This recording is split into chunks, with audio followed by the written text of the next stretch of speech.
The Hurling Pod. On Off the Ball. With Applegreen. Making every journey better.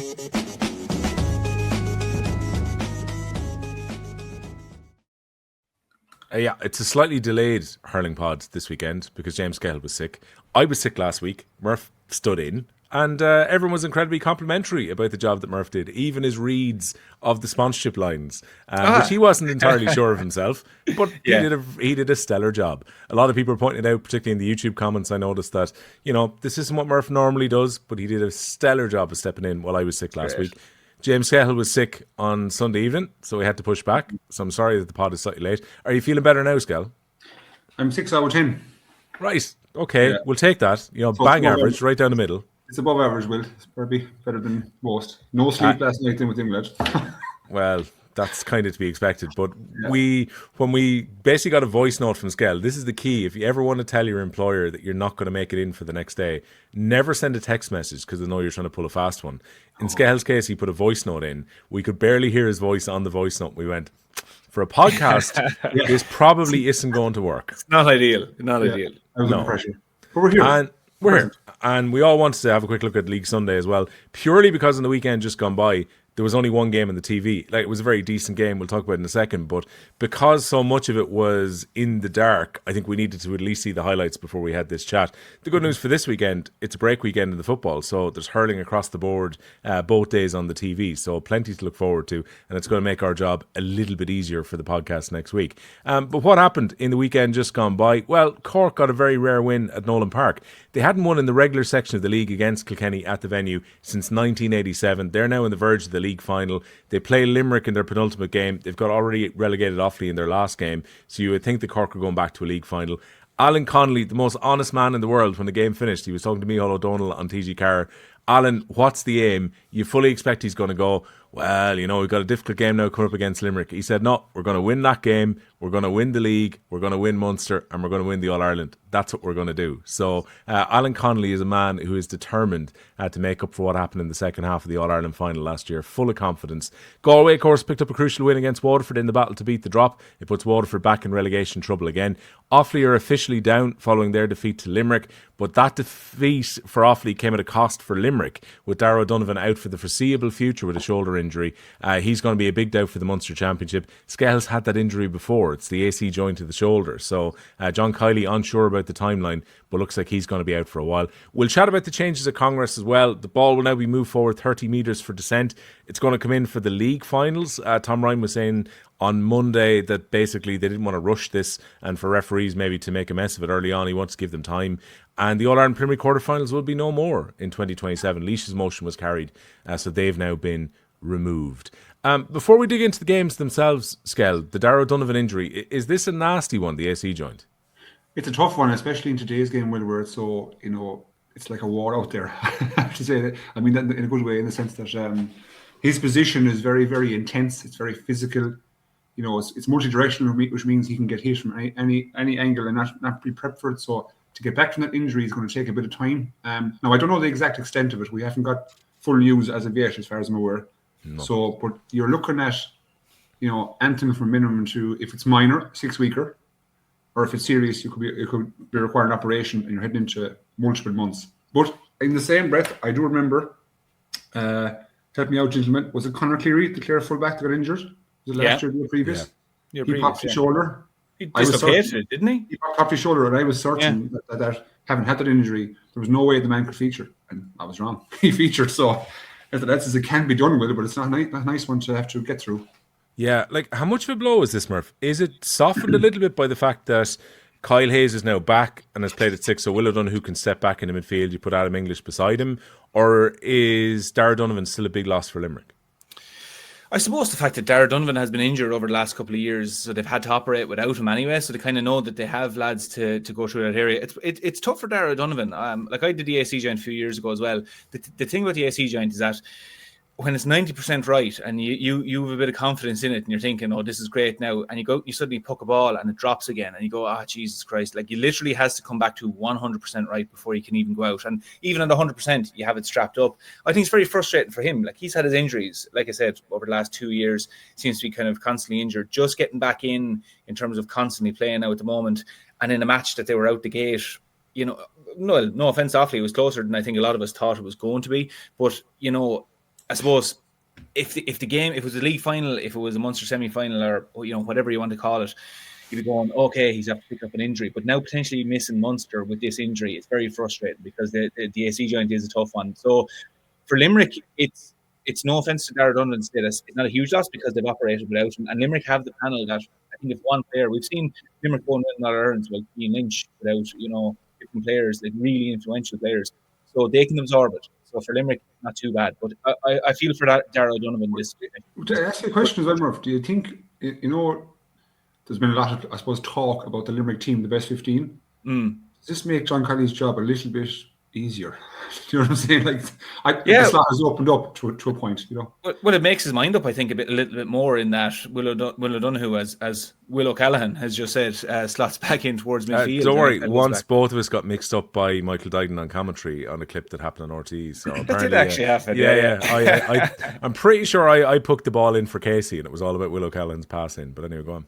Jesus, that's a good one. So you must be you were on the mind that weekend, whatever you were doing. But it does, yeah. It's literally a case where, like, if it's the old phrase that you use, Skehill, of the embarrassment of riches that John Kiley has, and he had so many options on the table. But when one is taken off, it nearly decides your hand that, okay, well, this is the natural thing that's going to happen here. Like, he has a lot of stuff going on as in terms of, will Aidan O'Connor, well, it looks like Aidan O'Connor is going to have to start at this stage. The rate he's going. Will he be under freeze? Won't he be under freeze? What will be the full back lineup? We saw the switch around there of Mike Casey at right cornerback and Sean Finn at left cornerback the other day, which is like almost like the most you can do when you're swapping around your full backs, give Sean Finn the opposite number. But in terms of this one, yeah, I think it kind of does. Would you say it makes it easier or just makes it more definite as to what he has to do now because Dara Donovan's gone? It just felt like he had, let's say, from positions 8 through 15. So that's 8 positions. I feel like he had 10 players. Yeah. 10 top class players. That's 2 serious players are going to miss out. So, for example, at the weekend, Hegarty, you know. Yeah. Casey. It's unfathomable to think that those 2 players and what they've done with Limerick over the 5 years, I'm only using them as the most recent example, that potentially they mightn't be playing. You know, and then if you say, right, how am I going to fit Hegarty? Who am I taking out? I can't pick anyone. You know what I mean? I can't pick Tom Morrissey. I can't pick Aidan O'Connor or Lynch. Yeah. In Casey, I can't take out English or Brian or Gillane. You know, it's like it is an embarrassment of riches. And, you know, we know that they have the strongest panel nationally. Yeah. Again, we'll touch on it later on. Cork are coming right behind them, I have to say. They're coming right behind them with panel strength, if you like. We'll go to the Cork Kilkenny game in a second because that was a game of the weekend, no doubt. But Skehill, when it comes to what we've seen from Limerick so far, I see some Limerick fans are kind of making the point that maybe they're a little bit under the radar because they play Kilkenny and they win, and a lot of the conversation afterwards were, you know what, actually Kilkenny went to the Gaelic grounds and played reasonably well. Obviously, this was a bit of a kind of a no-win game in a way for them at the weekend. They put a big scoreline up on Offaly. People say that was the expectation against a team that are going back down to Division 1B. It was a little bit workmanlike. O'Neill and O'Brien get the goals in the second half, which gave them that bit of a buffer. But where are you at with Limerick now, given, look, they're going to play Cork this coming weekend, and they're in a reasonable position to go for the league final if they want to qualify? Yeah. I think I myself at times, I'm guilty of holding Limerick to such a high level because we've seen them produce it over and over and over again. So we know, let's say, on one side of our brain, their level is so high that when they don't produce that every day, we say, oh, something's wrong. something isn't right. Or they're training, they must be training very hard, or it must be a load issue, or it must be player, you know. If there's so many reasons we try and use, let's say, our theories to prove a fact, when in actual fact, Limerick are still Limerick. They're still flying through it. They're going about the business quietly, but they don't have the same dominating factor that we were accustomed to over the last number of years. Right? And we were always concerned, I was concerned anyway at the time, that, God, was there a possibility that Limerick could stretch the margin here and leave every team in their wake? But every team is, in fairness, I won't say caught up, but we've closed the gap a bit, to be fair. You know, I don't think you see the Waterford game that result happened 2 or 3 years ago. Do you know what I'm saying? It's just that the pack is closed, but in the same breath, I look at their forwards and think, geez, they're just getting stronger, you know. And I think we're ready for them to explode at some stage. And I don't know, is that going to be in the league stages or are they going to hit Munster? Because like last year's performances, you have to agree with me and say that they kind of stumbled. They were stumbling through the performances, you know.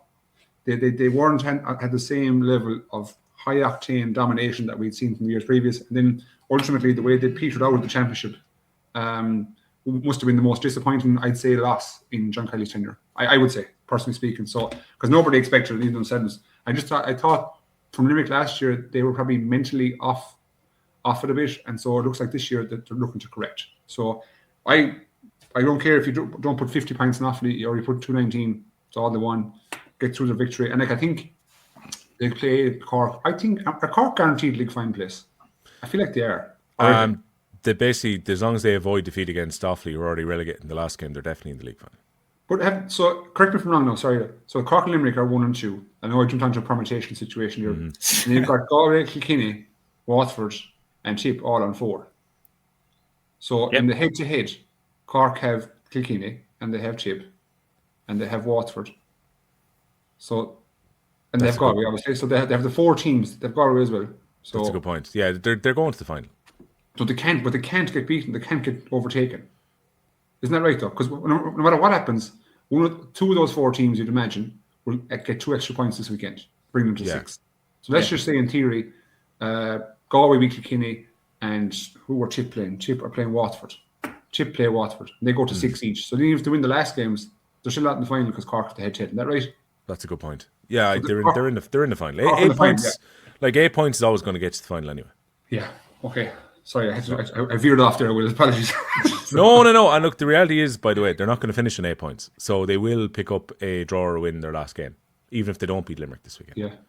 And to be fair to Cork, this is now 9 wins in a row, I think, in the league. So like Murph, they're not letting up. Like Alan Connolly's quote, I was saying it there in the intro, like he said, look, we're winning, and we're going to keep on winning. Like that is the Cork attitude right now. They're not, like, they do not seem to be, because it was this feeling, maybe they won the league last year, so maybe it's not such a concern, and maybe it's later in the year than you think about. Like Ben O'Connor's Cork have just decided we are going to go win after win after win here.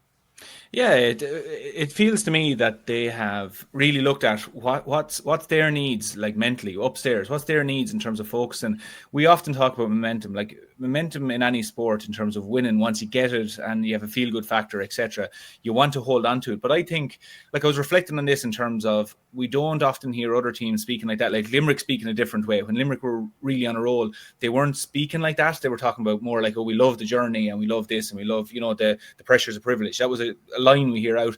Then we don't hear that from Clare as well.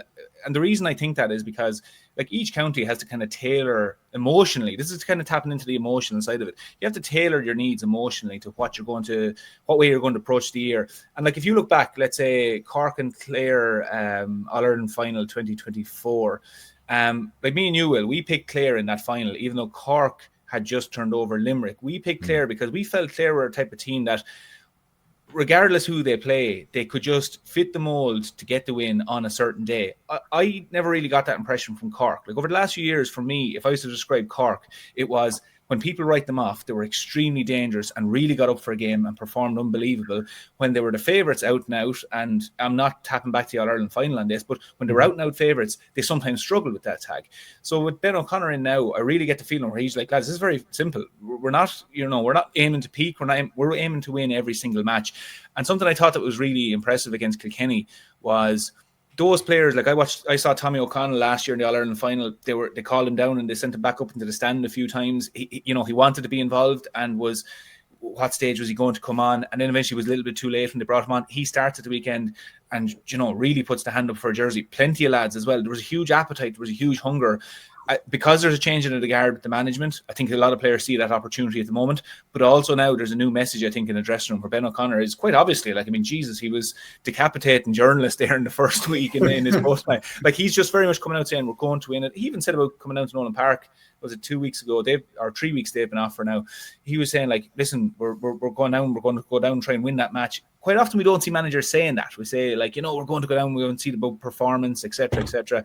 But Ben O'Connor's messaging is in line with Alan Connolly's messaging, and their performances are matching it on the field. So it just seems they have a very simple message at the moment. They're playing very directly, and it is that case of where they're going, we're playing the next match, we want to win that next match, and then if the next match happens to be a league final or an All-Ireland semi-final, we want to win it, and that's it. And I think it's a really good message for them. Yeah, like, I kind of wonder as well, Skehill, whether this is a case of Alan Connolly is just shooting from the hip and being honest with what he said on TG Carr at the weekend. That surely is the feeling within the camp anyway.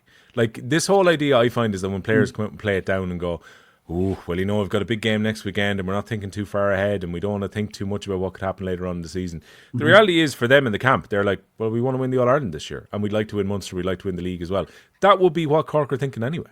Oh, completely. And I agree with the way Murph said about Limerick. Their language was very telling, I thought, when Limerick were going really well. But they were allowed to use that type of language where they approached every interview with a huge degree of humility because they were dominating everyone. They didn't need to say anything. They didn't need to say, we know we're going to win this match. We don't. They approached it from a position of supreme humility, and that was them all. That was Byrnes, Hannon, Lynch. When they all spoke, they spoke on the. It's obvious that they were, I won't say coached well, but they were given pointers on how to conduct these interviews post-match, particularly post-match because intention is high, adrenaline's pumping, etc. But so from that position, you say, yeah, Limerick were allowed that. Cork can't use that at the minute, right? Because Cork haven't won their Ireland. And I don't mean that in a bad way, but they can't use that specific language. They have to use more of a, I suppose, a battle-orientated language. And I read somewhere, more than yourself, more reflecting on social media. I saw somewhere after the interview with T.G. Gallagher where some person, it won't come to me, was nearly accusing Ben O'Connor of providing an act, that it was like nearly a charade. For every interview now he's acting this way so that the team embodies his demeanour. Are you with me? Like, tell you for certain, having come across being underage as well, that's not an act. That's just that's his way, that's his manner, that's the way he's going to do things, right? He approaches things with ferocity. So I think I like to see the Cork people say, you know what, I'm putting my neck on the line here. I'm going to say we're going to win every single game we're going to play and we're going to go for it. And you say, you know what, dead right, go for it. Yeah. And maybe it's the power of manifestation. I don't know. Maybe you just keep saying to yourself, don't be focusing on what happened in the second half because everyone else nationally will do that for you. As a group of 40 players, recognise your talent, which we know the potential is massive. But potential only gets you so far. Ultimately, you have to act on that potential. And they didn't see it out through. So their best players last year, who we had lined up for another year, didn't perform at the high point last year in the semi-final or the Ireland final second half. And I just feel like those guys in particular are saying, screw it. We're going for it. Do you know what I mean? And if they don't get there, fair enough, right? They'll take a bit of flack for it because the language they're using, but if they get there, sure, it'll all be justified. But it's a long way ahead. Like the Ireland final is years away. So in terms of time, there's a lot of hurling to do, a lot of challenges and a lot of back and forths to go. He's going to have to listen to. It's funny though. I don't know which one you said it there about Alan Connolly firing from the hip. That you were either surprised. Was it you, Skehill, just said it there? You were surprised, maybe, or was you? Well, yeah, they were surprised. But could you imagine if Alan Connolly went out and was firing from the hip, and then how would Ben O'Connor pull him? How would Ben O'Connor bring out? So what are you doing firing from the hip? And Connolly just look at him and go, sorry, you've been on a rampage for the last 4 weeks. It'd be one thing if Brian Cody said to me, go, oh, relax. And you go, okay, that's fine. You're not a big interview man. That's fine. Yeah. But when your manager's out doing it, he can't give you a rap in the knuckles. Exactly, yeah. Or maybe he just says, look, leave that to me. You don't be doing more from the head. That's exactly it. Yeah. I think there's an element of accountability with it as well. Because again, it's horses for courses. This, you wouldn't apply this to every single team. But at the same time, I think maybe one of the ways that Ben O'Connor, as you said, Skehill, this apparently, I don't know him, so this apparently is very much how he speaks. This is not an act, this is how he speaks. But if you're publicly saying, no, we want to win the next match, and that's it, and it's out there and the Cork players are saying it, they're nearly accountable to it then, because it's a case that if you're saying it publicly, it's not a case that you're shying away and you're protecting the players and you're accountable now. You're saying, we want to do X, Y, and Z, and if you don't do it, you have to answer for it. So I think that in itself gives great clarity of mind that you're saying, and then as well, if you lose, you get to turn around and say, we wanted to win that match. We said we wanted to win it, we lost it, so we're very disappointed, and now we're going to push forward. Do you think, Murph, this is what I think now, personally speaking, right? I think indirectly what they're trying to do is self-create a pressure situation early in the season. Self-creators make it become the normality. Then get through it, the lad says. So if they're used to putting pressure on themselves by saying we're going to win every game, playing against high-level opposition, and they come through it, it's nearly a method of justification. Yeah, some teams are always on about, we want to perform. In Cork's mindset at this moment in time, we've performed plenty of times before, but when the pressure came on, we didn't perform to the level we wanted to. So, yeah, that's exactly the point. I think it is, because when a lot of people talk about, let's say, even the bullshit stuff of they think something happened at half-time last year, I think this is the point that really it came down to. It was the pressure of seeing out the match in the All-Ireland final, and maybe tactical things from the sideline. You can say what you want, but maybe this is the exercise that strengthens their mind in terms of nailing your colours to the mast saying we're going to win this match, and then going out and actually achieving it. Because invariably, if they want to win in All-Ireland, they'll have to revisit this situation of where, they play Team X in the All-Ireland final, and to go ahead by 4 or 5 points, have they addressed the issue that they faltered with last year? Well, maybe this is their way of addressing it, by just coming out and saying we want to win every match, put ourselves under that pressure. And when you achieve it, you realise, well, actually, we're good enough to win every single match. So if we do get to an All-Ireland final, there's no reason to think that what happened last year will come up. So Let's talk about Cork Kilkenny. But before we do that, on my phone, I managed to find that clip from the Limerick game where I kind of slipped into the commentary by mistake. So indulge me for a second if this works. Peter Casey. He was almost in slow motion, but the magic was just there. We're just waiting for it to happen. Wasn't that just a thing of beauty? It's beautiful, but look where it came from. Dan Morrissey looking up, picking out Will O'Callaghan for a full-back to be able to do that with a 50-yard pass straight into his hand, and he lobbed a little ball over the top to Casey making the move, and that's just a lovely score again. That is brilliant. And do you know the thing is, do you know what I feel that that's wasted with is, do you know the way lots of sporting shows have like an introduction where there's all these clips going, oh, he went absolutely mad. There's all snippets from like mad conversations they've had. Like, that's made for that, where Michael Tynan says, and Will O'Callaghan feeds Peter Casey. And people are like, what is the context of that? What is he talking about? That's brilliant. I do like that Marty Morrissey didn't correct him in any way. He just kind of kept going. No. Marty Morrissey was too worried extending the season there. He was getting his line ready for that one. So we'll get to that. That vote should have happened, by the way. That was the one thing about Congress last weekend. So I was the GAA nerd that I am. I was glued to Congress on Saturday particularly. And I was waiting to see what would happen, because oftentimes that a motion is doomed before it even gets to the floor. And that motion was in big trouble before it got there, because counties had come out. I think Paul Bellew, the Galway chairman, was kind of front and centre, very much making the points, using the facts and figures about, particularly in dual counties, it would be impossible for them to run a meaningful games programme if they lost 2 to 3 weeks of the season, if we were to move the All-Ireland finals back into August. When Pádraig Duffy, the former Director General of the GAA, got up, he basically said, I am fighting a beaten docket here before I even speak. And then they didn't have the vote. Now, the unfortunate thing about when they withdraw a motion, and similarly the Clontarf motion about players having to play a certain amount of games for their club before they could play inter-county, is that if you don't actually get the vote, you don't find out how much of an appetite is actually there for it. And I have a feeling, particularly based on the GPA one, which was to keep the season at 30 weeks, so pre-season's probably gone again, by the way, given that was very strongly voted in, I have a feeling, Skehill, that if this had actually gone to the floor, this would have been hammered. And maybe that would have been the end of the debate, where we're not watching the TV coverage, where Don Logue, as he said on Sunday, went, it's a microwave season, we need to extend the season out, it needs to have space to breathe. If that had actually been roundly rejected by the delegates on Saturday, we wouldn't be having that conversation again. Yeah, but I think that was a strategic thing to do on their behalf, because if you use percentage terms at the minute, if you think you're 50-50, you're unlimited. You're going to go just to see if we can push it through at the final hour. If you think you're 60-40, you'd be tempted to say no. If you're 80-20, you're pulling it completely. So I feel like that the way the public were I suppose, being informed was quite enough to, I have to say. Only a couple of counties came out publicly the week previous before Congress. I thought a lot more would come out publicly, but there must have been something happening in that room, Will, to put the percentages into 90-10 or 80-20. Otherwise, you don't pull it, because pulling it has, I don't mean this to use the word badly, it has a much lower level of embarrassment than if you get hammered by 90%. Totally. It means you can come back to it again. So like you turn around, you wait and see if the temperature on this changes a bit in the next year or two, and nobody can turn around and say, well, actually, back in 2026 at Congress, this got hammered. Someone could turn around now in 2 years' time if they decide to pitch this again and go, well, actually, it never got to a vote. Yeah. The damage was never done from that point of view.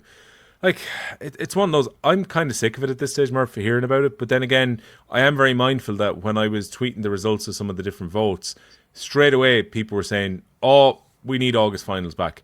We need to put minor finals, which again, this was voted down, the idea of putting the minor finals back with the senior. And again, it was a very strong majority. I think it was over 80% that voted not to put them back and couple them again. And yet straight away people say, why aren't the under-20 and minor finals together? We need the minor finals back with the seniors. There are still people who think very differently to us, Murph. Yeah, but I haven't heard any counties. I'm not saying they haven't, but I haven't heard any counties hugely supportive of, first of all, the one we're talking about, pushing the finals back. And for me, I think for county boards, it's a logistical point of view. Like it is. I'm not going to say catastrophic, but how counties would manage that if they pushed it back another 2 weeks with how tight it is. Like Don Logue, what he was saying on the Sunday game the other night was he wanted to let the game breathe. That was the phrase he was using. I've had plenty of conversations with Don Logue, and he's great opinions on lots of things. But I found it ironic that he was saying let the game breathe, because he would suffocate the club game. Like at the moment in Kilkenny, to give our example, and people will look at us and say, okay, we're not fielding an intercounty football team at Sam Maguire level or whatever, but we play our football off at the moment. And our team was knocked out of the All-Ireland semi-finals in June, July. It was still a tight run-in for us to get off our club championships. And that meant playing week on week at times. And like, even during that period, it was very tight for players. If you picked up injuries, you were gone for the championship. And then even from the point of view to push it out even further, if you go to Club All-Irelands, like we played Club All-Ireland semi-final this year against Upper Church Strumban on the winter solstice, shortest day of the year, 21st of December. We're eating a Christmas dinner 4 days later. That's what the club are doing at the moment. So from that point of view, and club players aren't giving out at the moment. They're just saying, okay, this is what we're doing, grand. But if you want to take more time off them, what are you doing to the club player? And as an intercounty player, as myself and Skehill can say, we were part of the 1%, less than the 1% that played intercounty. You're catering for the less than 1% here to disenfranchise the more than 99% or 99%, whatever the stat is around that. I just find it remarkable. Like if you were in any sport and you were saying we need to grow the sport, we need to enhance it, you'd be asking yourself, well, what's good for the 99%, not for the 1%? So there's so many elements here. To go back to your point about the minor finals as well, Will, I think a lot of this more is aspirational. I think people are thinking with a bit of nostalgia. You look back at things, you're like, Jesus, they were the good days. And it's a case, was it really a good day? Like the minors playing in Croke Park before the All-Ireland final, it's great that they get to play in Croke Park, but I think we've seen really good reasons as to why they should be standalone. Like the Offaly Tipperary match we saw in Nowlan Park a few years ago, probably the greatest minor final I've seen in terms of a spectacle. Like there's so many elements there of and I think Offaly, would it be right in saying Offaly? How many did Offaly play in, Will? There was a few there anyway, and Tipp Kilkenny had a massive crowd as well. Like I think these standalone finals have actually meant that people in the counties are able to get their hands on the tickets. Like you can imagine what the scramble would have been like, particularly because we're in the middle of, say, Limerick mania. And last year you would have had Cork mania when it came to people trying to get tickets for the All-Ireland senior final. And then if it's a couple of different teams who get to the All-Ireland minor final, good luck trying to get your hands on tickets. And I think, unfortunately, unless the teams in the minor final are the same as the teams who are in the senior final, that's it. I've been at many an All-Ireland final where there was a tiny crowd in watching the minor final. Nostalgia is a strange thing. We look at things through a slightly distorted lens where I think people try to remember 80,000 people were sitting there during the minor final cheering these kids on, when the reality is that most people going to the senior final were still in the pub at that point. We were there. I didn't make the minor finals, but remember being at them. I can tell you, we played Cork in 2000. Or sorry, excuse me, Galway were playing Cork in 2005, and we were playing Limerick prior. And so we have Galway who are in the senior and the minor, and there wasn't that big of a crowd in for us back then. Stayed in the minor. So, and I do believe as well, sometimes we're guilty of thinking what we have is worse than what we had. Yeah. But I think it all started off with Offaly and Laois in the Leinster minor final, and go back in like 22 or 2021. Do you remember that crowd in Port Laois that Friday evening? That was a full house, as the dad says. Then it graduated to our two said Murph, the minor final, Offaly and Tipp, and then Offaly played Cork in the 20 final below in Thurles. We played Clare the same day. Packed crowds, right? There's no way you reenact those type of crowds with under the senior games. So I think the minor and under 20 competitions have taken on a much more positive role in the GAA calendar than when they were, I call them the lesser competitions back in the senior, aggregation days, you want to call it. So I just think what we have at the minute is actually better than what we had. So leave that on alone, please. I'd agree with you from the point of view, and Will made the point there of if the teams are different in the minor final to the senior final, that's a disaster for the minors, because there was a few years there when I would have been maybe 15 or 16, and you were going and Kilkenny were playing in the final or in semi-final, and the minor was on before, and we had a really good Kilkenny team at the time, like Cha Fitz and all these boys were in it, so they were competing, and you just kind of assumed that they would always compete. But let's say you had a Limerick Clare All-Ireland final and Offaly and Cork were in the minor. Like the tickets are €100, first of all. How many of the younger lads, like what the minors want to see is a crowd that's there for them. Like, you want to win the All-Ireland final, first of all. But, like, you want, first of all, the lads you're going to school with and all that. You want those people to come along, and you want your families. Well, the lads you go to school with, will they come? And if they are there, they're going to be drowned out on Hill 16 by any sort of a bigger crowd that's going to be there. Everything about it, I just think, if you're actually really intent on being what's good for the minors, do what we're doing now. There's a reason we're where we are. And if this was defeated at the weekend, or sorry, if this was supported at the weekend, bring it back, I would have just said, look, I'm wrong. I don't feel as strongly on this one as I do with the split season that Don Logue was saying. But I'd happily say, if I entered a debate with someone and someone gave really good reasons, I'd be like, okay, yeah, I'm actually wrong on this one. But I do think what we have at the moment, it's proven more fruitful than what we had previously. And for all the reasons that we've all just mentioned there. Yeah. But do you not think as well, I just think the focus point of this extended season, they keep using the game, the health of the game, right, as the primary focus point. So the game has been in good health at the top level counties for the last number of years, right? And there's no signs that ever changing, to be fair. You know, like, that's why we get such a good story. Like, and that's, at the moment, it's a story, right, with Kildare. So, you know, being competitive, you could say, in Division 1B, right? But we need more Kildares. We need Meads to be strong, Derry, Down, all these teams. But that's not changing. So I don't think the focus should be on extending the inter-county senior season, let's say, just for, 2 or 3 weeks. That's not going to make a huge national difference. It won't. Go get boots on the ground. Get boots on the ground. Get major. Put your money where your mouth is. Get invested into the counties that have, I would say, football dominating. I'd be straight about that. Like, there's only one county in my knowledge, and that's your own, Murph, let's say, right, where you've been attacked, I'd say, from a hurling perspective, for not facilitating football more. You do facilitate football, right?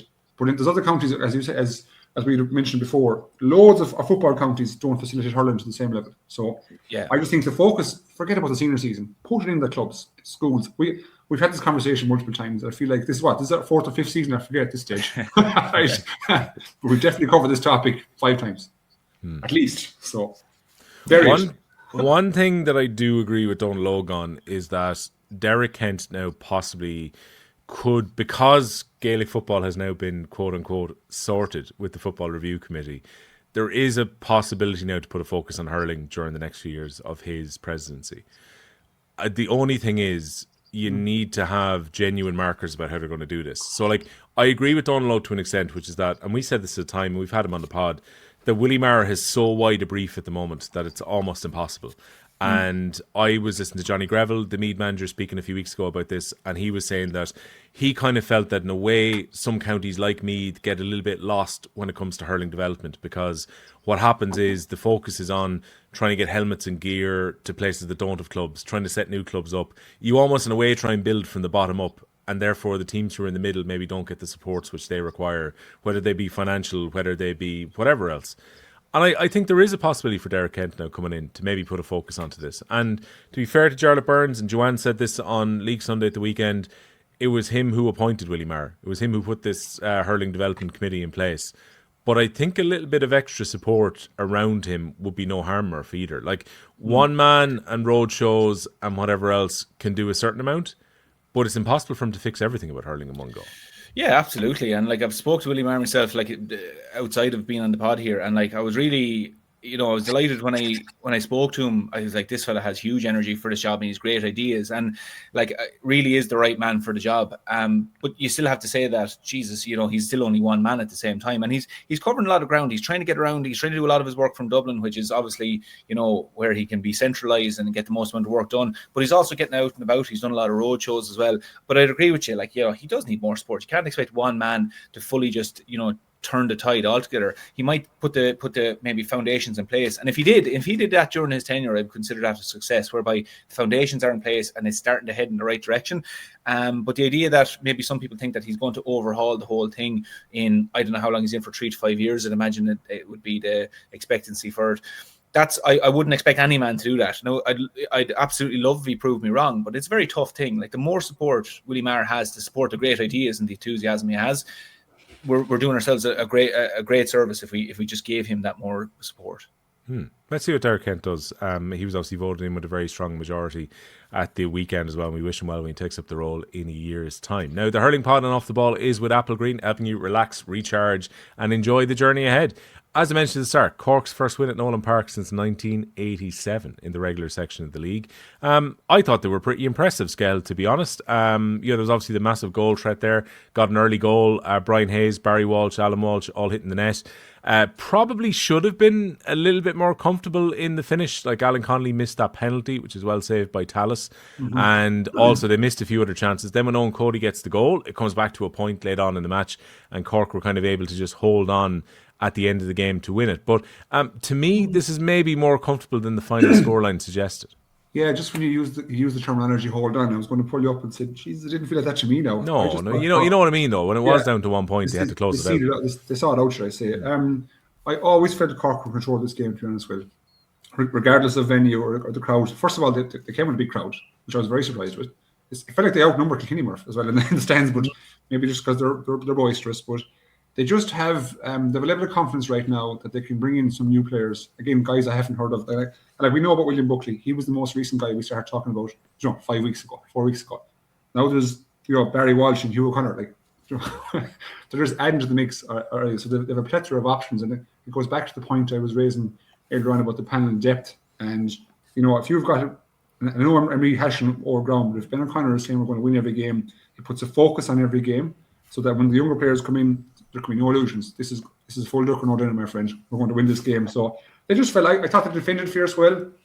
I think Kilkenny got 1-8. I think Kilkenny got 1-8. Cian Kinney got 7 points from free, so 1-8 from play. Let's say, it's a low tally. You have to say, regardless of the time of year or the pitch conditions or where, it's a low tally. And the Cork defended very well. I'd have been critical of Cork's defending mechanism, I say, in years previous, but just they seem to have well settled. Even with the introduction of new goalie, fullback seems to be staying there. O'Leary, I was surprised with that. I thought that was a move that I was questioning at the start of the year, because I put more interest on who's playing where and what changes our managers go making from the year previous to try to get an extra percentage. So moving the two big lads, the Twin Towers, out to the half-back line seems to be something that's going to stay. But look, I just think Cork were good. They have just a huge degree of lethality in their forwards that is so hard to marshal. And it's a matchups nightmare, I have to say. Like, you've got great man markers in Kilkenny, let's say, between Mikey Butler, say Mikey Carey too. But if you keep moving players, like if you've Alan Connolly in there and Brian Hayes, and then you add in Walsh, and they're all high ball threats. It's a matchup nightmare, And they can play with a 3-man up top or 2-man up top. They play with ferocious pace. They can attack from deep. It's just they have an awful lot of strings to the bow at the minute, and I have to say. Only for the Kilkenny goalie Aidan Tallis, I thought he was, personally speaking, I thought he was excellent. I'm interested to get your view on it, Murph, how it's been, I would say, interpreted down Kilkenny. That Tallis is getting a run of games, and is there potential that he sees championship time? Over to you, bud. He's getting quite a bit of time. I think at the moment, particularly this weekend, my understanding was Murphy was injured. I know Derek, I suppose I got the impression, was eager to have a look at Tallis anyway, in particular. It's something we haven't really seen in Kilkenny over the last few years. Like Darren Brennan was there, and we've seen plenty of lads kind of, I suppose, being the number two to Owen Murphy. And I got the impression this year that obviously he wanted to see Aidan Tallis. Aidan Tallis has proved himself. Like there was great saves there at the weekend. Probably had the save of the match there. I'm thinking was it Darragh Fitzgibbon's one in the first half. Yes. That was everything about that. Like Darragh Fitzgibbon did everything right there, and it was a great save. And Tallis is an outstanding goalkeeper. I get the impression that possibly they were rotating keepers, and that Owen Murphy just happened to be injured this weekend, that he was probably going to play. I don't think it's as strong as a case of where Lingers is just going with Aidan Tallis hell or high water. I still feel that Owen Murphy is going to be starting the championship, because it's just the thing that I haven't seen Owen's standards drop away from going, maybe we need to look at someone else. And the thing is, like, in my time when I was there, Darren Brennan, I've said to you previously, outstanding goalkeeper, absolutely incredible. And if he was there at another time, he was Kilkenny number one. It's just that Owen was setting such high standards. It's great competition to have. The fact that, if Owen decided to step away over the next while, Aidan Tallis looks like a ready fit replacement for him, and is hurling outstanding and is ticking lots of boxes. But I still just feel that, come championship, when it comes down to the nitty-gritty of picking who's going to be the number one, and that's still the feeling in Kilkenny. But Aidan Tallis is doing a lot of things right, and I have to give him full credit, because he's a great player. He's a great outfield player as well. He's been great for Lisdowney over the years as well. But he had a mighty game at the weekend, and I would say very similar to Billy Nowlan for Waterford, that only for the two of them, possibly the scoreline was going to be a bit bigger for the losing team at the weekend. So, no, full credit to him, but I'd say at the moment, there's not a general consensus that this is going to be number one for Kilkenny. It's hard to say that when Owen Murphy's still in the equation, you know. The plight of the second goalkeeper is a very difficult thing as well, Skehill, because you can be going really, really well, and if you've got someone like Owen Murphy, who's been the dominant force for over a decade for Kilkenny in goal, has picked up multiple All-Stars, has done nothing wrong, you can be playing really well, but actually trying to dislodge him is almost impossible. Oh yeah, completely. Like, I mean, she's trying to. That's the thing, and it's and Skehill is probably a better lad to speak about this. I've already jumped across him there, but the thing of, like, unlike any other position on the field, goalkeeper is just absolutely, if a lad is going well, you nearly don't. It's probably the one position, I'd say, that and full back, where if it's not broke, don't fix it. If it's going well, brilliant. And I'm not saying that from a point of view that you're conservative in your mind and how to pick your goalkeeper, but if a lad is in goal and he's tried and tested and it's going well, you're less likely to fidget with that, I would say. But Skehill, you would obviously know more. Absolutely. See, it's like, is it a high risk? Absolutely. Is the reward high if you change the goalie? No, the reward is actually low, because what you have in the moment, like Owen Murphy, to me, and there's no slight, and I've watched them all, let's say for the last 40 years, you could say, is the best goalkeeper I've ever seen. You know what I mean? So, like, when you have that and you're second choice against him, like, you, in fairness, you have no hope, right? You have no hope, right? So your job then becomes different, Murph. It becomes different. It's not about you trying to get on the team anymore. It's about you training as hard as you can in conjunction with Murph to get his levels to the highest possible level, you know, that he can possibly achieve, right? So then you become a lot more, I would say, selfless. You become more of a team-focused person to try and push that man as hard and as fast as I can, so that come July in the finals, let's say, he can produce his top goods. That's what it's about, and it's a very hard position, and it takes a certain kind of person to be able to occupy that position, because whatever goalkeeper we're talking about, he or she is coming from, you know, the top level of their club, to be fair, and they probably played top level in college or school, or you want to call it, and probably played all the underage competitions for the likes of their country teams all the up along, 14, 16 minors, etc. And now they get to the senior position, and then suddenly that's it. That's like the end of their inter-county career. So it's a hard place to be, but I would always class it as a very important place. You know, that it's your job is to push, and then see where the year takes you both. And I bet you if you ask Owen Murphy his opinion of, you were saying about Brennan there a moment ago, you know, I bet you'd have a very high opinion of him as a person. Because Brennan went about his business in a very workmanlike form, and trained hard and facilitated and get Murphy's levels up. So there'll never be in those positions. You can never have animosity between them, to be honest. But I think that there's like a yin and yang relationship. Right? If you have a good number 16 and a number 32 or whatever it is, and they're pushing hard to number one, everybody wins. Like, I'm talking collectively. You know, everybody wins. So that's why it's important. Tough will, but important. We had PFSKN8567. What a name on YouTube last week. Paul Murphy, who contested the semi-final in KK the last few years? Where are the representatives of these teams? Nobody from Mullinavatt. Fishing in a small pond, you get small fish. O'Loughlin Gales are overrepresented. Is there a question there? Yeah. Well, I think it's a statement, which I've put to Murph. No, it's like, I mean, I certainly wouldn't be looking at the Kilkenny team going, there's lads, I know there's lads in Kilkenny who were asked in, they cast the net far and wide this year, and like some people actually were going, God, is that, I think they looked at 70 players in terms of actually brought them in to Dunmore and trained and had matches and Welsh Cup and all these things, and some people actually raised the point of was that too many players to bring in. You know, not, you know, just kind of as a point to note, years ago it used to be maybe you'd have 40, 45, so up to 70 now, and other counties I've heard have had more. Kilkenny cast the net far and wide. Some lads that I saw coming in, if you asked me what club they were, I wouldn't know. I wouldn't look at it strictly from the point of view. Mullinavatt have been unbelievably consistent in Kilkenny since about 2017 or 18. They've just consistently kept, so Mullinavatt will be a dual club. They're the senior football champions, and they consistently perform really well on both sides. The likes of John Walsh would have been in with Kilkenny over the years, Pádraig Gann and a few of these lads. Tom Elward would have been hurling with me. So when there was individuals to be called in, they were called in. I wouldn't look at that from the point of view of look at the 4 teams that are in the semi-final. I remember years ago in Kilkenny, I think it was 1986 or 84 or something, there was a club, Muckalee. They won the county final. They had no representative on the county. They just happened to have a really good team, but they had no representative on the county panel. So I'd never look at it from the point of view that, the 4 county final or the county semi-final teams, they should all have 8 players, 6 players, 4 players in the county. It doesn't work like that at all. And also the other side is, what you don't know in these conversations, people don't look at. I personally know of 2 players, if not 3, that turned it down this year. They were asked to go in, I'm not saying from all of that, but from my own club, from other clubs, they were asked to go in and they said, look at, at the moment I have X, Y, and Z going on, work, travel, whatever. They're not going in. There's a lot of things at play here where you go, well, these players aren't being represented. Look at Liam Moore. Liam Moore is brought in. He was at the Borough, got to a county semi-final, been brought in. Shorthall was brought in as well with Ballahale this year. Other notable forwards, Ballahale, Shorthall heard well, in he comes. So, no, I wouldn't agree with that point now. Straight out. Yeah, because your feeling is, and I know that Skehill is interested in the amount of new players who are coming into this Kilkenny team, which we can touch on in a second, but your feeling is Derek Ling actually over the last couple of years has tried a load of lads out. Mountain lads. Like, one of the things I would have said that, so the great thing about Ling coming in and managing was that Lingers was the under-20 manager when they won the All-Ireland. So obviously, not to say would have an affinity to these players, but, has seen what these lads are capable of doing and would be eager to bring these lads in. The likes of Killian Doyle and these lads that we're seeing hurling really well now. He's given so many lads chances. And if you go back maybe 2 weeks ago, 3 weeks ago, I made the point on this that the Tipperary match last year, I think it was brought up around the point of TJ, where Skehill was asking will he be full forward.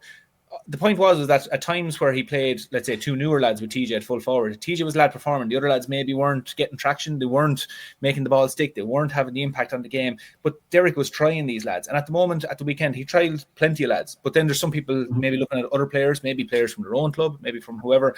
But the spread of new lads that he's brought in and given chances. I mean, as a player who's gone through the system like that, there's players getting more chances now at the moment because of the nature that there's so many games with the round robin of the league and with the Welsh Cup. There's lads getting a huge amount of games.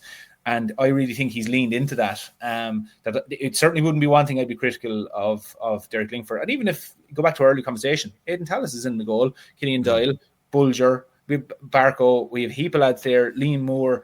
There's so many lads that he's after bringing in that I don't think it's one thing you can be critical of. If you look at it at the weekend, even against Cork, he started to bring on your John Donnellys and Tom Phelan, who's back from injury, lads who've been tried and tested. He was bringing them back on because, coming down the home straight when the game was starting to slip from Kilkenny, he had to reintroduce the likes of John Donnelly and these lads to try and see out the game and still be competitive towards the end. So, Ed McDermott has been playing the last few games. These are not household names. They're names that Derek is trying. So and this isn't blind, defending Derek Ling. I've no reason to sit on and defend him. It's from my point of view of looking at, Jesus, there wasn't that many vacancies going when I was trying to get into the team or other lads because there wasn't as many games that you could do that in.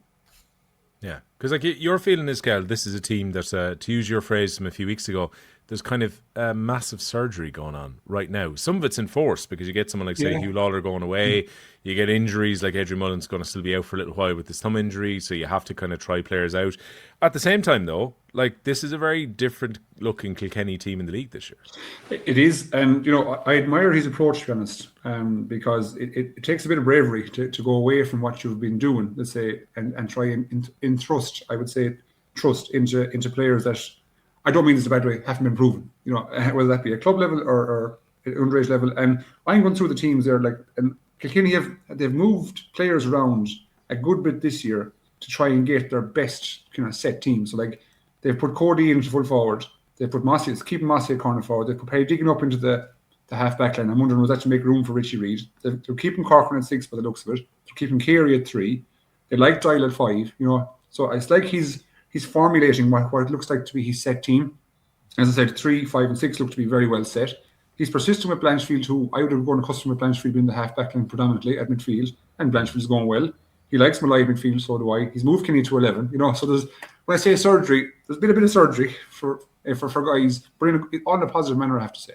And I know they didn't get the result. I get that, but I just think he's trying to see what he has. And I know McDermott, let's say from underage level, big unit, put him out against Cork, see what he has. You know what I mean? He was down for a bit. More, I like more. I like to look at that lad. Sometimes you see lads that come on the scene and you say, God, if I was in that manager's position, I'd be putting more time into that guy. Now, I don't see more from 1 week to next, obviously, in training. But that guy just looks to me, if you just give him a bit more confidence and a bit more time, he could be effective for Kilkenny in the championship. So I admire managers when they take the chance. That's why I was critical of my own manager last year when we didn't take the chance, but he's doing it this year, and it's proven beneficial. The younger players, right, are producing at a very good level, I have to say. So Kilkenny, I think it's good news. I don't, maybe a few might disagree with me, but I think it's good news. I think Kerry 3 is decent. Cork on 6, I think is very good. He's been very surprised with me. He has the cut of a lad he just reminds me of a Brian Hogan type person, or a Peter Barry. Those type. No, they're not left-handed, but those type of what's the word I use up here now? I would call them gunthers. Like you wouldn't get through them too easy, you know. You know what I mean? Like a gunther, you wouldn't get him. You would not get through him too easy. Like he mightn't be a hurler first. He might be physicality, powerful, show up number 6. He could be hurler second. Do you know what I'm trying to say? Yeah. So I think a good time for him. That's why I like Moore as well so much. And I've been accused in the last number of weeks, this is the Kilkenny podcast. It's not. I just like watching what Ling is doing, trying to introduce the new guys and see can he blend them into a championship team. That's all. Sir. Yeah. But we talked about Limerick for a good while. We talked about Cork. Don't worry, this is not a Kilkenny podcast. I think people, no matter what happens, right, people will always see what they want to see, or in a case if they're listening to the audio version, they will hear what they want to hear. And they will decide, and they'll sit with a stopwatch and go, I can't believe you only did such and such a minutes on this. How come you didn't do more on that? The ad that I heard gave more time to such and such a county. Like, no matter what, we can't win. The one thing I had to throw out, and I agree exactly with you, to bring it back, if Cork people were unhappy, to bring it back to Cork, the Cormac O'Brien sideline, which we haven't really mentioned yet. Like, we've mentioned a lot of terms of, players moving around and different things and player selection. But from a skill point of view at the weekend, I wasn't expecting that. Like a sideline from 65 on a bad day, which really does feed into it. You're limited in what you can do with the ball. If that's a summer day, you'll see lads curling sidelines in and everything. You can't really even do that on a wet day. But that was some sideline for 60. And we call it 65. It's more than that because he was at the sideline on the 65. How good are you with sidelines? Useless. Do you know what I did a good few years ago? I find sidelines are one of the skills where you come and go at in terms of if you're practicing them, which some lads don't do. If you're practicing them, you get really good very quickly at sidelines. If you went out with a bag of balls out to a field today and then went out again on Wednesday night and did it again, by the weekend you'd start fucking clipping them along. But I remember one of the weekends, couple of years ago, I started really emphasizing a few sidelines because I was like, well, if you're in the backs and you get a sideline, it might seem innocuous, but you could land it up the field 65 yards, 70. And we played someone out in Callan in Kilkenny in a club match, and I was warning the lads. I was out in midfield. I was warning the lads, push up, go in towards the end line here, like one lad in towards the end line. And I remember I absolutely sent it flying out over the end line. Nobody could even get near it. And I was like, that was no good to anybody. But I wouldn't if you were to give me 10 balls now at the moment, my priority would be clearing the first man, as you normally say with the sideline, clear the first man. But if that's a practicing them, they're a serious weapon. Like you went through years ago there, we're talking about Cormac O'Brien there. I remember Ger Farher in Kilkenny putting 2 or 3 over, I think, one day in Kilkenny. Ridiculous. It goes through spurts where you have your Canning, you'll have your TJ, you'll have whoever else is there lads who step up and take sidelines. Yeah, stepping them over. But as an asset, if you got a sideline at cornerback and you're actually good at hitting them, you could land that ball completely out of danger down on the other half back line. So it's one of those ones. It's probably a missed skill that just could reap huge benefits. But yeah, Cormac O'Brien, outstanding skill at the weekend. Yeah, the other thing as well, Murph, on the Cork Kilkenny game, I enjoyed the intensity quite a bit as well. Like Cork were hunting in packs. Even if you do change some of the personnel, the system that they play doesn't change. And I saw Ray Boyne for his analysis was just saying there were some kind of non-negotiables, and that's what we saw from Cork. We saw them hunting down Kilkenny players, getting blocks in, getting hooks in, working as a group. That was all there. I mean, it's still early in the year, but a lot of that was on show at the weekend. Yeah, I think both teams would be happy with it. My overall consensus with it was that Cork started really well, and at the start of the first 10 minutes, Kilkenny's game play was just a bit disjointed. They weren't kind of clicking, they weren't moving together, striking a lot of balls in. When they were striking them long onto the D, invariably Cork had the man sitting, so they just came out with it. But then Kilkenny kind of grew into the game. Cork's game, even in the tight spaces on a bad day, they were so well able to move the ball. They knew what they were about. You could see lads picking up the ball. You had lads dropping from the half back or half forward line midfield, dropping to take the ball off the half backs or the full back line. And I was just looking at them going, when they get the ball in the hand, before they even turn around to survey what's in front of them, they know what they want to do already, which really just shows a really good understanding of what we're about. And then when I looked at Kilkenny, Kilkenny grew into the game, and I was actually really happy with how they were moving the ball and were snapping it around.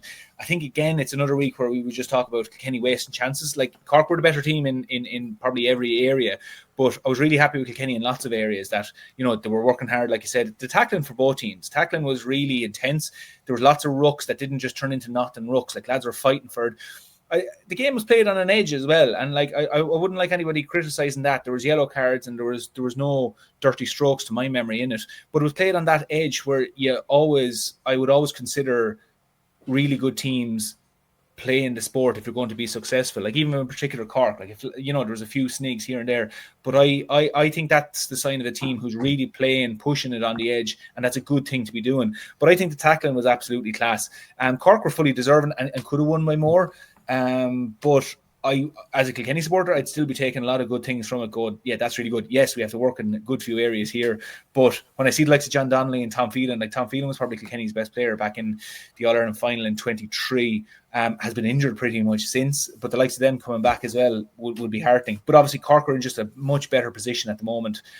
They look like they're really just full of energy. And, you know, it'd be very hard to look past them for taking all full points. But obviously the big hurdle of Limerick at the moment. So that'll be the interesting one to come. Galway against Kilkenny this coming weekend. We'll preview it on the members pod. But let's talk about this new look Galway team.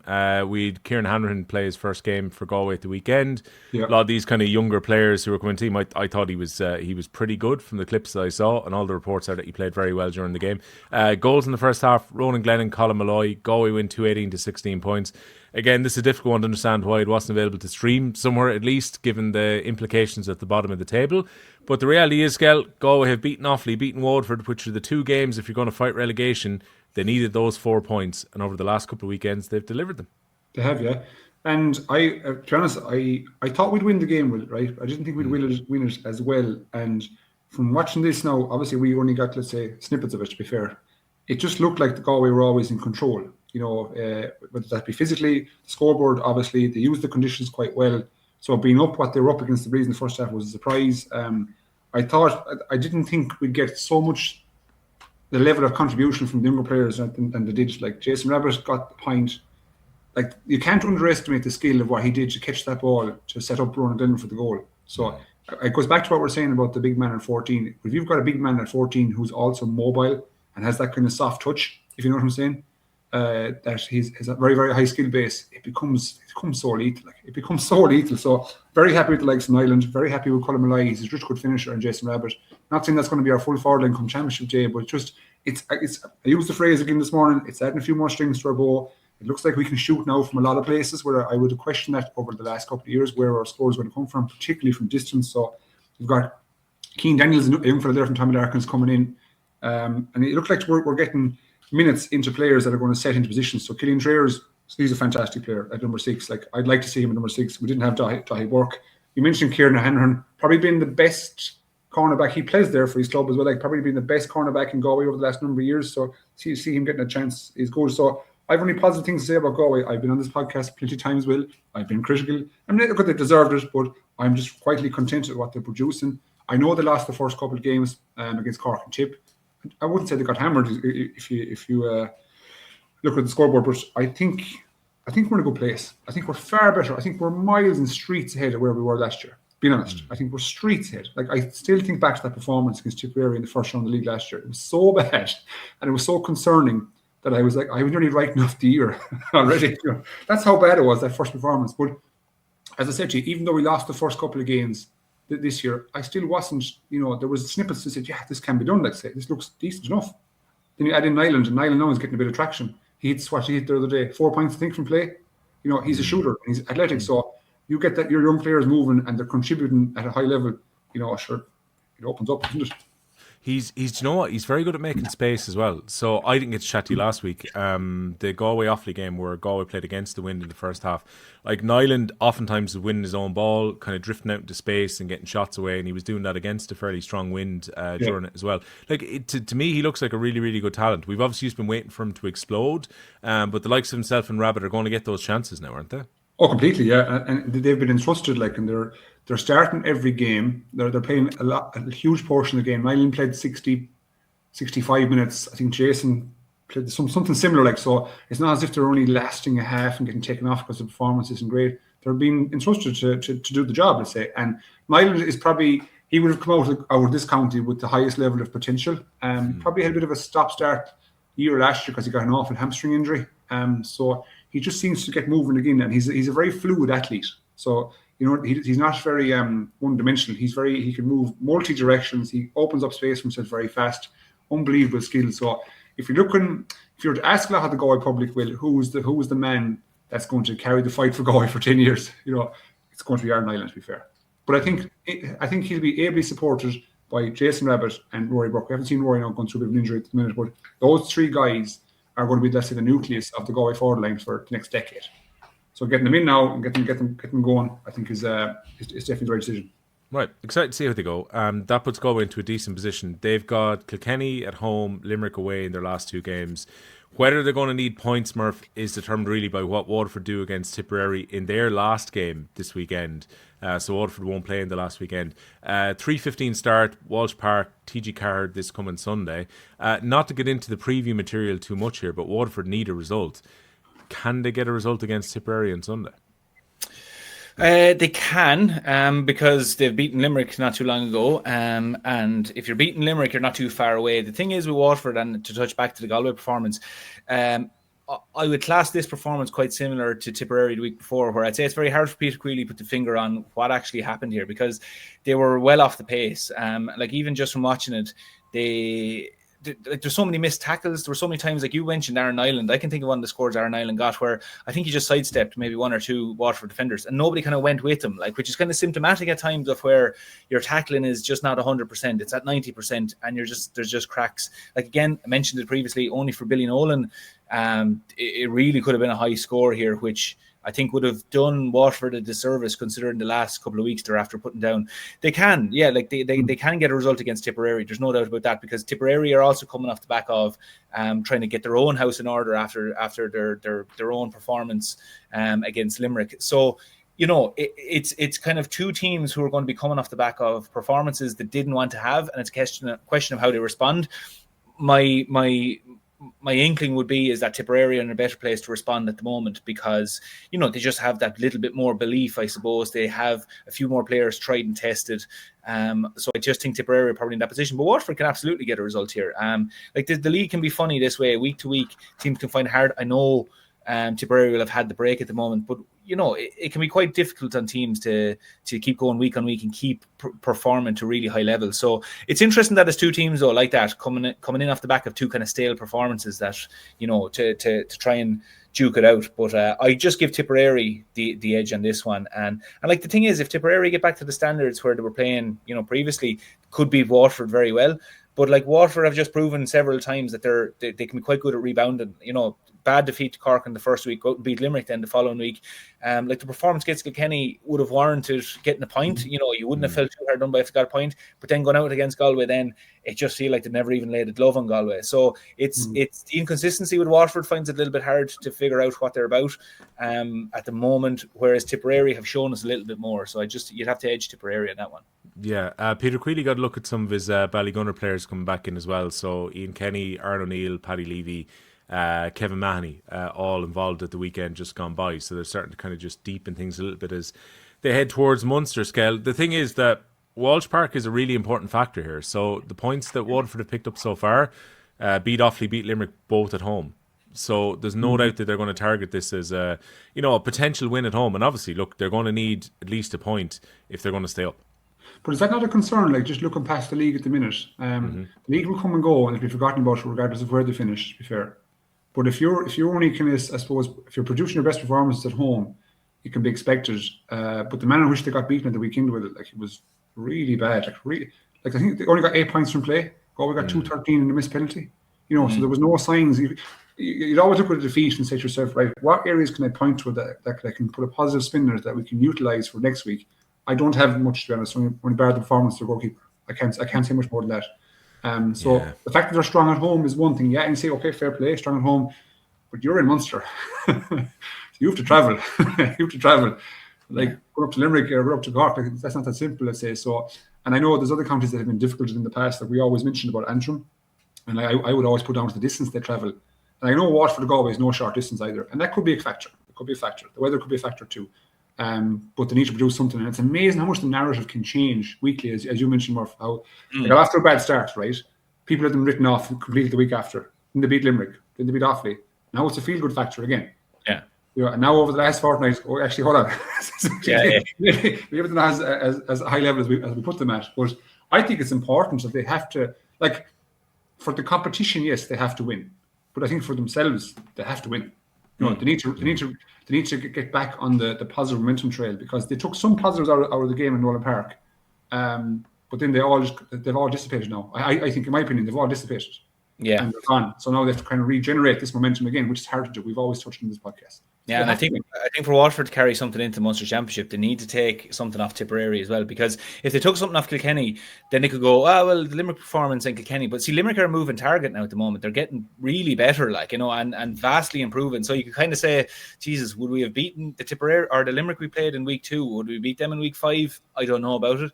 So I think you need to pair it up with either a beating a Galway, a beating a Kilkenny, beating a Tipperary, something like that, to at least go at, okay, maybe we didn't catch Limerick on a week off. Whereas maybe if you enter the Munster Championship and your 2 wins are Limerick early in the Munster Championship and a depleted Offaly, your confidence then is going, Jesus, do we have anything to back this up? Whereas, so for Waterford, the emphasis on beating Tipperary galvanizes that. Yeah, we are actually, we have the players that we can go out and beat a team. If we're right on the day and we have our game together, we can go and do it. Tipperary don't need that. Like, Tipperary don't need to do that. So there's different elements for both teams as to why a victory there would be important. But for Waterford, I think it's important for them to take another victory before they go to Munster would be good for upstairs anyway, for mentally approaching it. Yeah, the Skehill permutations klaxon is going off here. So Waterford got 4 points, right? But they've lost to Kilkenny and Tipperary, so they're behind both of them on head-to-head. They're also behind both of them on scoring difference at the moment, if the teams were all to finish level. The only one thing is, if they were to beat Tipperary, they would then have head-to-head over Tipperary as well, which would suck Tipperary right into the relegation fight. And bear in mind, this is Waterford's last game, so they need a positive result if they're to move ahead of either Galway or Kilkenny, who, as I mentioned already, have head-to-head over them. So it's a crucial game. Really, really, really important one. And as I say, it's on the telly this weekend. So we've got a chance to watch it on Sunday afternoon. It's almost unthinkable, really, that Tipperary would end up in the relegation fight. But if they were to lose, Tip would then need a result in the last weekend if they were going to stay up. So still plenty to be decided in Division 1A. As I mentioned, Offaly are down. I've probably watched more of Offaly than the 2 lads so far this year. It's disappointment, because I think the big worry that Offaly have right now, and I saw a couple of people were talking about it on the Spotify last week comments. We had a few Offaly supporters saying they were very worried about the season ahead. Offaly's scores from play are just not there. So reliant on Adam Screeney from frees at the moment, and that was the case again at the weekend just gone by. Like, Brian Dignan is kind of ploughing a lone enough furrow when it comes to scores from play, but Offaly aren't scoring enough. They're not hitting that 20-point mark enough, which is what's needed in Division 1A. If you're going to give yourself a chance, like we talk about Waterford there, who only got 5 points in the second half, you get 16 points. This day and age, 16 points is not going to win you a game. You don't have a hope. And Offaly are kind of hitting that kind of 17 to 19 point mark, but just not enough. The Tipperary game was obviously ugly. The Galway game got a little bit ugly the week before in Birr in terms of the score that they conceded. But generally they've been doing okay. Like, they kind of scrapped away against Waterford, scrapped away against Kilkenny. Wouldn't be that concerned about the beatings being handed out by the teams. But this low scoring could well come back to haunt them when it comes to the Leinster Championship. So there would have been an aspiration definitely last summer that, why can't Offaly give Wexford a good go or give Dublin a good go, as they did in Championship last season.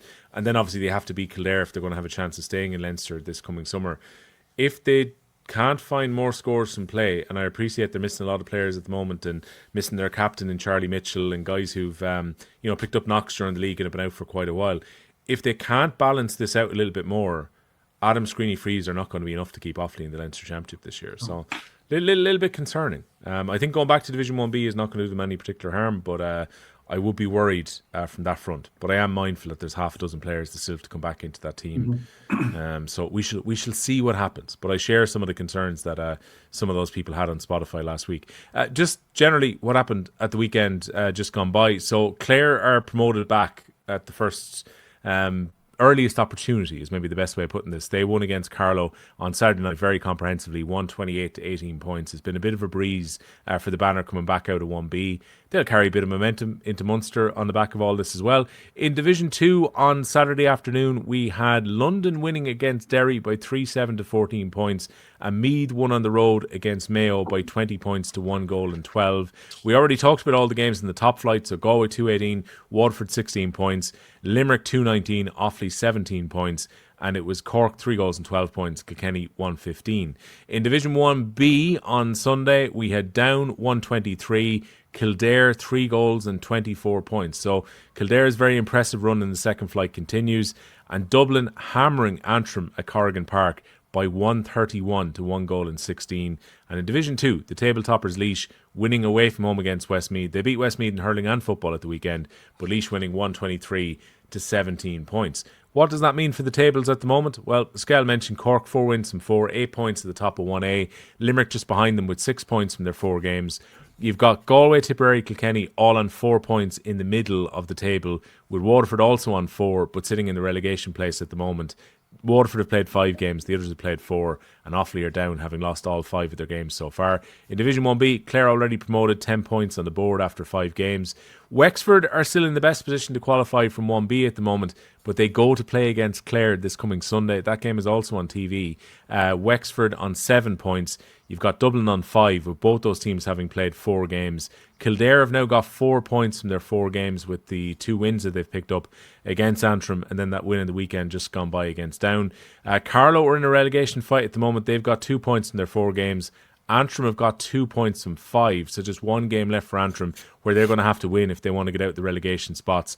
And Down are destined to be relegated, but obviously they're not mathematically relegated just yet, with Carlow and Antrim on 2 points. But Down have lost all 4 of their matches so far. In Division 2, Laois are going to the final, 4 wins and 4, they're on 8 points. You've got Meath on 6 points so far. The only loss they've had has been against their neighbours Westmeath, so they're on 6 points. You've got Kerry and Westmeath both on 5, they both played 4 games. London have got 3 points in their 5, and the 2 teams in the relegation spots at the moment in the third flight are Derry and Mayo, who both lost at the weekend. Derry have played 5 games, Mayo have played 4. So there's still a lot to be determined in 1B, but it's going to be Laois against either Meath, Kerry or Westmeath, you would imagine, in the final there, with Meath currently in pole position. And Meath have to play Kerry at Meath before it finishes as well. So that's going to be a crucial game in deciding who goes to the final. Another change that happened at Congress, by the way, was that the Joe McDonagh Cup from next season this comes in, is that Laois had a motion which removed the preliminary quarterfinals, but there was also an alteration to the Joe McDonagh as well. So what will happen now is whoever tops the table in the Joe McDonagh will go directly to the final, and second versus third will be a semi-final. I think the thinking around this was, because this happened a few times in the last few years, a team gets to the top of the table, they play a weakened team in the last game because they're getting ready for the final. Now there's actually an incentive to top the table, and therefore, you know, you go straight to a final, so you get that bonus. There's no point in pulling up in the last game. So that was the thinking on that. I don't think anyone would really disagree with it. I don't think anyone, Murph, would disagree with the preliminary quarterfinals being gone. We had Laois in Dublin in 2019. We had some horrific beatings handed out outside of that. I remember Tipperary absolutely cleaning Offaly out of it. Limerick beating Westmeath a few years ago. Like, there's been some really bad ones. Even last year when we thought, do you know what, Kildare on the back of winning the McDonagh Cup might give Dublin the game. And then it's like, look, the reality is with a 6-day turnaround, Kildare were on the beer during the week, and it didn't happen for them in that game whatsoever. The reality is that I don't think anyone's going to have any nostalgia for the preliminary quarterfinals being gone. No, they won't, and I think the big part of it is that I don't think the provincial finals, like the Munster final last year, people were very upset that it finished on penalties. But you know, I think something that we would have said is that, well, what's the other solution? Because the other games are coming thick and fast, particularly the preliminary quarterfinals. And one of the solutions we said, well, if you wanted to bring, if there was a particular match, i.e. the Munster final or provincial finals you want to bring to a replay, you need to get rid of that preliminary quarter-final. And like you said, look, they tried it. It didn't turn out to be fruitful. It just turned out that teams were getting beatings and also delayed, I suppose. I was just trying to think of the team. Wasn't it like, did Dublin play Carlow? Carlow won the Joe McDonagh and Dublin played them and hammered the life out of them. Well, they didn't hammer the life out of them. It's a bit more competitive, but it kind of delayed, was it Carlow's celebrating of the Joe McDonagh final, etc. Yeah. Wasn't that kind of... That was 3 years ago, yeah. Yeah. So wasn't there something like that? And like, you know, we've just seen the preliminary quarter final just kind of get in the way of either potentially playing replays for provincial finals, but also the fact of teams just taking hammerings. So look, it's I think it's a welcome tweak. I don't think anybody was benefiting at the time from taking savage hammerings in these matches, and I don't think the teams that were giving out the hammerings were benefiting massively either. Yeah, the quarterfinals now will be second in Leinster, third versus Munster, and the reverse. The runners up in Munster will play third in Leinster. My understanding is they're going to be at neutral venues still. I saw some people arguing that maybe it should be a case of the beaten finalists get home advantage. But then again, I'm not sure why you get home advantage for losing a provincial final. I think neutrals for the quarterfinals still make sense, I think. So that's what it's going to be. It's been hurless last few years, hasn't it? Yep. Yeah, and I think it makes perfect sense to continue to go in that way. Well, we obviously have one at Croke Park. We had Dublin and Limerick at Croke Park last year. But I think it makes sense though that you keep neutral venues for them. So that they're the changes. What do you reckon, Skehill, about this descent rule? Because they didn't talk about hurling finals going to a replay, and the reason they didn't was they didn't want to condense that time for the beaten finalists getting ready for a quarter-final. Football, you will have a replay if it ends level after extra time. But the descent rule has come in. So you're finished playing unless you go back to the junior team to play a bit outfield. But if you have a go at the official now, your free's going to be brought forward by 30 metres. What do you reckon? I was added to the junior group there at the weekend. There you go. So it's official, lads. One more year. And I met the manager over the weekend and he said, "You're not going goals." I think probably will. I think that would have come from the club game, to be fair, rather than the county game. We don't see a huge amount of dissent, to be fair. It's rare. It happens, of course it happens, but it's rare. I think in the club game, it happens an awful lot more. So I honestly don't mind it. I don't mind it, to be fair. I think it's something that is of concern to a specific body, i.e. the referees, but then act on it. You know, we want to, the more than we want to promote the game, of course, we want kids to play, but we also need refs. We need refs, we need umpires, we need sideline officials. And so if there's any way where you can kind of assist them to make the job a little bit easier, it's a very hard job, you know that. Do it. So I have no problem with that whatsoever. So I think it's a good move, and there's probably more moves to make as well. I think we're guilty. Like we look at soccer, and you have instances there where you could have 10 players surrounding the referee if he makes a decision. I don't like that. Like that's a huge form of intimidation, if not barely, possibly bullying, let's say. And I just see our kids will watch them games and they go, "This is normal. We can do this in our sport." No, we can't. We can't be surrounding the ref like 10 minutes at a time. And I'd love to see us adopt the rugby approach, where it's the captain is held in the referee holds the captain in very high respect, and it's the same way as well. So sometimes I don't see, maybe some referees now will be guilty of nearly they'd have like a power, what's the wrestling for powerlessness. They feel like they're the main man, obviously. Whereas in rugby, I feel like it's a very balanced situation where they're trying to facilitate the game as best they can. So they treat the referees and the captains vice versa with great respect. I'd like to see that done. And there's some ones in as well. There's some little rules that piss me the fuck off, drives me crap. Like, if you're chasing the game, lads, right, and you're trying to take a puck out, and someone that stands in front of you. That was happened one year in the club championship game with us, right? We were taking puck outs fast, and this lad kept coming in on top of me. So I said to the umpires, if he does it again, right, I'm going to pull across him. I'm fucked up with it now at this stage, okay? And the umpire said, "Will you get sent off?" I said, "I don't care. I'm gone past it. It's a senior championship match." Then he comes and slow me down. I swing the ball and bang. So I get a yellow card. But something has to get done about that kind of stuff where you're directly impacting the play. I think it has to get sanctioned heavier. How the goalkeeper was out for a puck out, it was becoming a 65 grand. But if you're standing his way, or you're trying to slow down a free, or if you hit the ball away, that drives me soft. What's funny, I think, about that is, like, at the moment, I think I saw the call over the last couple of weeks that the Mayor Ferna wasn't allowed. Like, obviously, people are like, "Oh, they should be allowed to enter the field to give a message to the players." I think Ben O'Connor might have been saying it, or someone was saying it. I'm not going to put it in Ben O'Connor's book. Ben O'Connor did mention it, and then I think that was on the Saturday night, and then a few other managers on the Sunday naturally got asked about it. I think Kylie got asked about it, and Johnny Kelly definitely said he'd be in favour of it as well. Yeah, and I get it, but I suppose I remember a particular match in which this was brought in to stop Mayor Furness coming on the field. Galway man, Skehill, what's his name? Greg Kennedy. I knew we were going straight away. We played Dublin, and Greg Kennedy came on the field and caught a ball that was in play. Yes. So like, when lads go on, and lads go like, "Oh, where did this come from?" I was on a field when we were taking a crick free. Greg Kennedy was running off the field. Ball passes him, sticks the paw out and catches It was a great catch, as I recall, as well. Great catch, because he catches it and just drops it and keeps going and doesn't look at the referee as if to say, like, oh, I didn't do anything there. And like, it was, so when lads go back to try and trace these elements back to, oh, why are we doing this? There was a nuts period there where Jason Ford was shouldering Davy Fitz and Greg Kennedy was catching balls on the field. And like, so I get it. I would be in support, because it's chaos on the field, of absolutely a lad coming back in and being able to give a message. Of course, I get that, and I agree with Johnny Kelly and the lads. But I always like to highlight that, lads, when we actually had this, we had gobshites running all over the place, catching balls. Not to say that with Greg Kennedy, but if you know him as a character, right? He's a sound man, right? Oh, I wouldn't doubt him. Yeah. He saw this as danger, and he went to stop that intentionally, 100%. Oh, so yeah, wasn't it? It was. He made out in it after it was a reflex action. He was passing the ball. No way. He grabbed that ball and stopped lads, it is a case of lads knowing exactly what to do. And I was on Hill 16 a good few years ago. No, 15, I'd say, or 16. And I remember Kilkenny played a match, and there was a Kilkenny hurl carrier.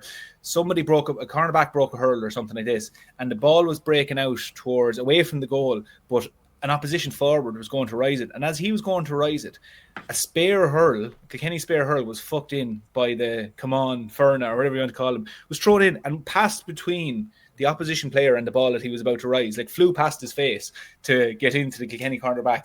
And so, like, I mean, and that would have just said, oh, Jesus, I was just thrown in the hurl. But, like, there's dark arts there that these additional people who are around the field employ. We've seen more water boys get yellow cards than players over the last couple of years, but it's funny. It's funny. Not against them, just reminding them. One I would... Go on, Scott. I'm interested to know from the two of you, is there any rule you'd like to see brought in? I've just mentioned one there about the guy stopping the goalie taking a fast book out. And then you'd like, in particular, that you think should be added or removed? Well, I was just about to mention, I'd agree with Patrick Horgan. I was watching him on The Examiner for his column last week, where one that really sticks in the craw for me, referees not getting in to break up melees at the moment, where they just stand back and they're handing out cards. I think we'd have far fewer melees like we had earlier in the year if a referee actually stepped in. Yeah, I really dislike to say they step back and just hand out cards. Yeah. Well, I was involved in the match, and not to talk about my own experience. Brian Gavin still has a split on his nose there from stepping in, trying to separate it. Yeah, I get you. Mark, I will say, right, I will say, and I've been guilty of this myself in club games, don't mind you. Yeah. That I'm in a melee with a fella, right, and I'm just about to clock him, like, or join a dirty one, like in the ribs or something like that, and I see the ref is right beside me, okay, and trying to hang off, like, I won't do it. If the ref's not there, I'm giving it to him. I love the way you're saying I'm in a melee with a fella, like as if it's just like a friendly thing that you're in. But I suppose I'm picturing it from the dramatic side of, like, I get what you're saying, that like lads should be able to step in, but like, what's Thomas Welch meant to do? Go in and tackle Garrod Hegarty? Like, I mean, I know, but like, think about the Tipperary Cork game particularly, right? That could have been diffused so easily. Yeah. Jeez, I don't know. Well, that was a lot of numbers there now, I have to say. Yeah, but say if he'd stepped in at the point that the two lads are wrestling to the ground, right? But hang on. Next thing, you don't end up with 30 lads in them. But remember the ball's in play now, guaranteed. And the ref is 50 yards away. Yeah. Okay. So by the time he gets over to the melee, it's already got him to double figures handing. Yeah. Then what do? Do you go in? Hurls flying. We saw Brian Gavin, as you said, Murph. Yeah. He came away with 4 or 5 stitches, did he? No, I think he wore, like, I don't even think it was that bad. It bled, but he wore this little patch on his nose for about, I'd say, 8 weeks. He didn't even wear it for, like, that stopped bleeding 2 hours later. Don't think you got any stitches. I'll check. He didn't get any stitches, but we met him. When I say we met him, we were in Dublin a couple of weeks later having pints, 2 weeks, I'd say, and he still had it on the nose. And that was Brian Gavin loving that people recognised that he was after getting split. And he's a good character as well, so I give it to him. Yeah, we'll see if before the pod finishes he comes back to me on this one. If not, I'll mention it in the members pod. Let's check there. Sterry strips, I think, was the old Sterry strip. I think got him. They were like the Robbie Fowler strip he had over his nose for a while. Yeah. But I don't think, like, see, this is the thing. Like that melee, I don't think would have been stopped, because I'm trying to think back. It was Colin McAllister, I think, was a Cork referee a good few years ago. We played Tipperary in 2012 semi-final, I remember start that match, there was just scraps all over the field. I remember down in the full back line, we were tackling lads out around midfield then. I think James McGrath and a few boys were going at it. And in the full forward line, I think Curran broke his hurl off Owen Larkin, and he not famously, but he had half a hurl for about a minute after that. What's Colin McAllister going to do that? Literally the length of the field, there's lads fighting each other. What can you do? Like, that's the extreme end of it. But I think if these rules are to be successful, you have to apply them to the extreme example of it. And if it still stands up in the extreme example, well, then it's a viable solution. But I just think it's a very tough thing. If hypothetically 30 lads, and like Cork and Limerick, if hypothetically them in the Munster Championship go at it, like, you know, what's Sean Stack meant to do? Well, like, what's it? Like, you know, what's he going to do? And all his 10 stone. Grab Brian Hayes and Will O'Donoghue and these lads and put them in a headlock. Like, I mean, sure, what's he going to do? So I think it's a nice one to put on paper, but it's not realistic. If a scrap gets big, you're at nothing. Right. To Skehill's point, right? Listeners, by all means, stick it in the comments. What rules do you want to change? What does hurling need to change? And I guarantee you somebody is going to say that the entire hurling rule book needs to be rewritten and the tackle needs to be defined. That's fine. If that's what you think, stick it in there and we'll come back to it next week. So just before we finish the main pod for this week then, what's happening this weekend? Well, we've got a hurling dominated one on the TV because it's a break in the football. So on Saturday, we've got 2 matches, Galway against Kilkenny, 5:15 in Salthill, that's on RTE. The TG Carra game is Limerick against Cork at the Gaelic Grounds at 7 p.m. In Division 1B, just a must win for Dublin now because they need to keep the pressure on with Wexford playing Clare on Sunday. Dublin versus Down, Parnell Park at 5 o'clock. Then in the Hurling League Division 1A on Sunday, the TG Carra game at 3:15 is Waterford against Tipperary, where Waterford really need a result in their last league game. That game's at Walsh Park. In 1B, the early game on TG Carra, which is at 1:15, is Clare versus Wexford. So Clare already promoted, but Wexford looking to get a win on the road to keep their promotion bid on track. And then you've got Kildare against Carlow. And Carlow under a little bit of pressure going to their neighbours there. That is the 2 o'clock game. In Division 2, you've got all these matches on Sunday afternoon. The 1 o'clock game is Kerry versus Mayo, where Kerry will be looking to keep pressure at the top of the table. Laois versus Meath is an important game because Laois are heading towards the final. Meath could do with a result. And you would expect that Westmeath will win at home against Derry, who are second from bottom at the moment. The Laois-Meath game and Westmeath versus Derry both start at 2 o'clock. So plenty to enjoy. 4 games on the TV across the weekend. So we'll have plenty to talk about on the pod next week. My thanks again to Applegreen, who helped to keep the lights on for the pod. They are helping you relax, recharge and enjoy the journey ahead. They are the official sponsors of the Hurling Pod and indeed the sponsors of hurling on Off the Ball as well. James Skehill, you will be back with us for the members pod, which, let's be deadly honest, because we got up for Skehill at 7 o'clock on a Tuesday morning, will be recorded directly after this, where we'll preview the games of the weekend. No fussing from Skehill. Yeah. So, no problem, Skehill. We'd no issue getting up at 6 o'clock in the morning for you. I don't care, lads. I was up at 5:15 down with Calf this morning. So I'll be honest, Will, you're doing a lot of sympathy there because I hadn't a clue what time it was. I had an alarm on and I was up anyway, so I was like, here. I'm not going to get back to baby talk now, but you don't. It's just I found out you just don't have that luxury anymore. So, whatever about the babies. Alexa said to me when my alarm went off this morning, it is currently -1 degrees. So yeah, you're not recording outside though, so you're all right. There is that. I can put the radiator on. I'm fine, but still, it was still a bit chilly getting up. Just saying. Can I throw in a message at the end? Remember I texted you in a message there. I received a message from Tomas de Burka. I think he hurled against you. Well, Skehill, he said he hurled against you up in Galway man. But he just wanted to he sent a message. It's not something we normally do. But his niece, Rachel Nowlan, she's feeling a little bit unwell at the moment. So just wanted to wish her best wishes in her recovery. But his nephews as well, Shane and Michael. Shane is playing under 8s, I believe, with Muckalee. They all play with Muckalee and Kilkenny, and Michael is playing under 14 as well. I think he's trials with Kilkenny. So just wanted to give him a shout out and wish best wishes to Rachel in her recovery as well. So there you are, Tomas. Very best of luck. Yeah. Fair play to him for getting contact as well. I don't think we'll be doing regular shout outs, but if it merits a shout out, you'll get one. Absolutely, yeah. Well, I'm happy to give you a shout out to good Muckalee people, so more than happy. Indeed. Murph, we'll see you on the members pod as well. So, lads. The Hurling Pod on Off the Ball with Applegreen, making every journey better.